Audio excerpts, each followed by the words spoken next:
Hello, hello, and welcome back to another Chris McPherson Show Daily Dose. It is time to talk some hoops hype, and we've got a double header in the NBL this afternoon and this evening. Coming to you just before Game 1 and well in advance of Game 2. But we have these two clashes, the Cellar Dwellers battling 8th versus 10th into the Bass Strait battle. Two teams on paper that look more impressive than they are in the first, but as we know, matches not played on paper. And then for the second game, a game with a home side who are the epitome of inconsistency up against a Melbourne United side who have, I think it's fair to say, lost their identity. If this is your first time tuning in, make sure to hit like down below. If you enjoy the video, please subscribe to the channel and get involved in the comments. Let us know what your thoughts are, who you think will win, or where you think we might have gone astray with our previews and predictions. But let's kick it off with the clash between the Illawarra Hawks and the Cairns Taipans. And Illawarra welcomed Cairns to the Wynn Entertainment Centre, a venue name that, let's be fair, feels a little ironic when the defending champs are just 5-6 at home this season. The only thing giving it any credence is the fact that their away record is so much worse at 2-7.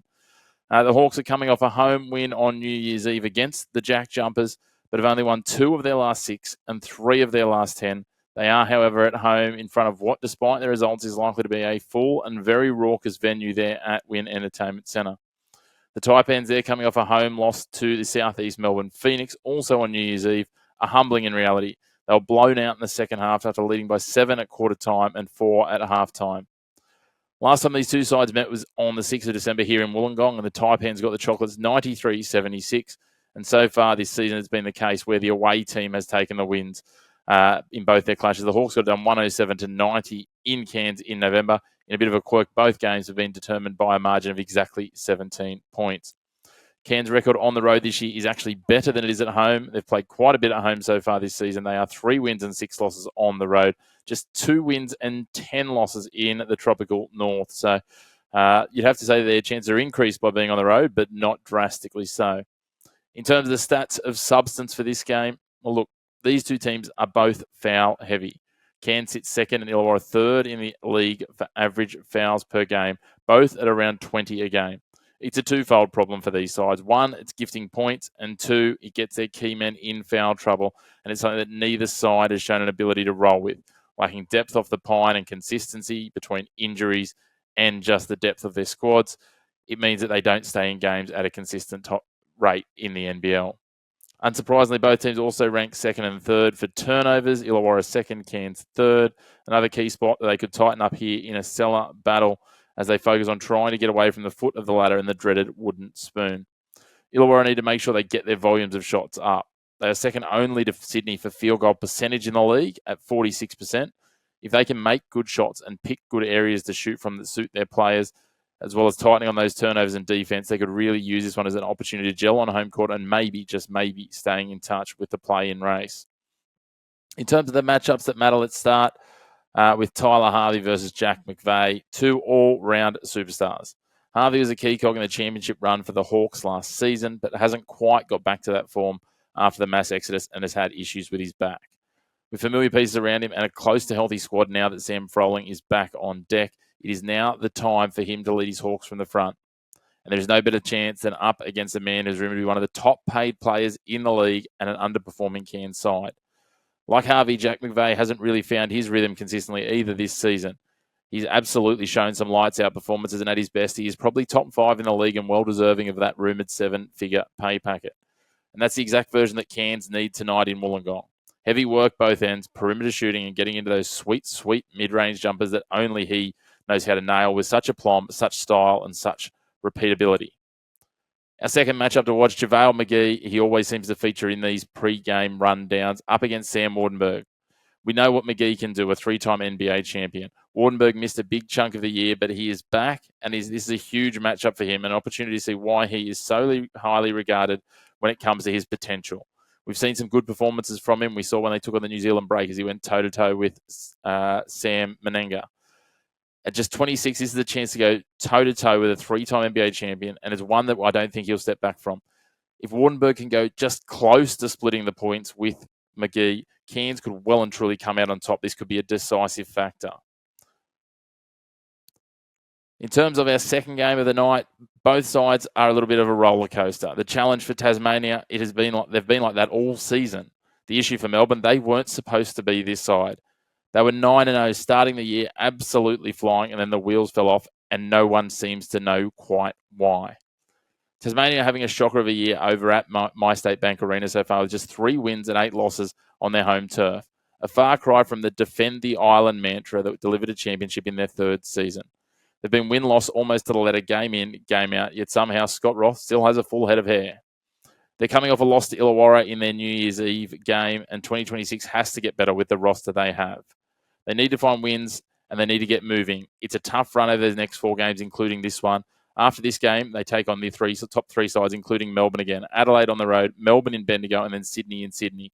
They need to get things going if they want to hold on to their play in berth. Melbourne United, what a puzzle. And it isn't getting any clearer right now. They look phenomenal in small windows, and after a stellar start to the year, having everyone wondering, could they go undefeated? Or maybe just be one of those phenomenal seasons where they lost 3 or 4 games and were well clear at the top of the ladder heading into finals.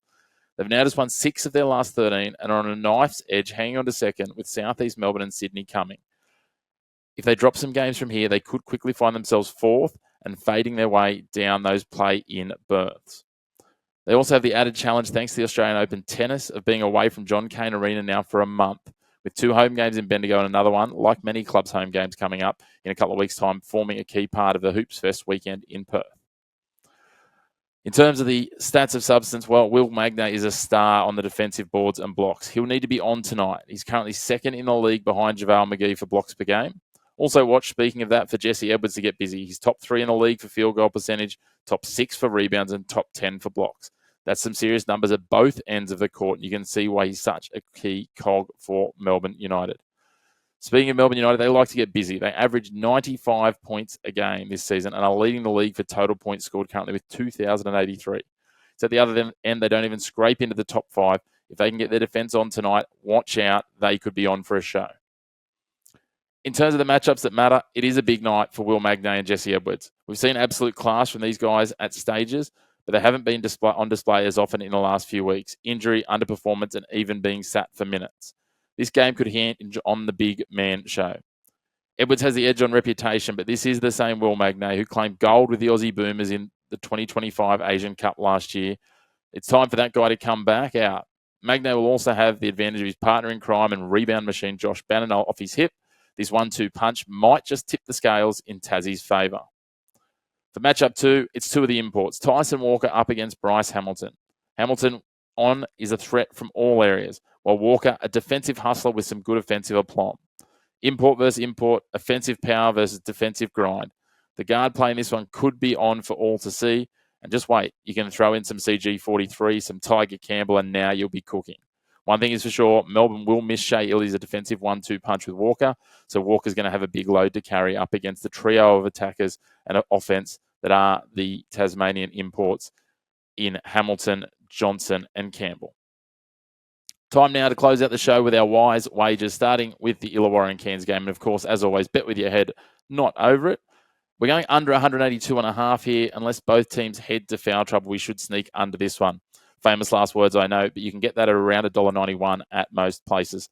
Marcus Lee, over 6.5 points. Illawarra are going to try and restrict and tie down the movements of McVeigh. Look for someone else who likes to score inside and in that mid-range to be dangerous. And Andrew Andrews or a Marcus Lee. Lee's points total much less. Yes, he will see less minutes, but I don't mind him in terms of having some points there and only having to get 7. My value also involves Marcus Lee. Marcus Lee to hit over 6.5 points and over 5.5 rebounds at $3.50 or plus $250 if you're one of our American viewers. The second game, Tasmania and Melbourne. Bryce Hamilton, I think he can go on to a bit of a spree here if he can get on top of Walker early.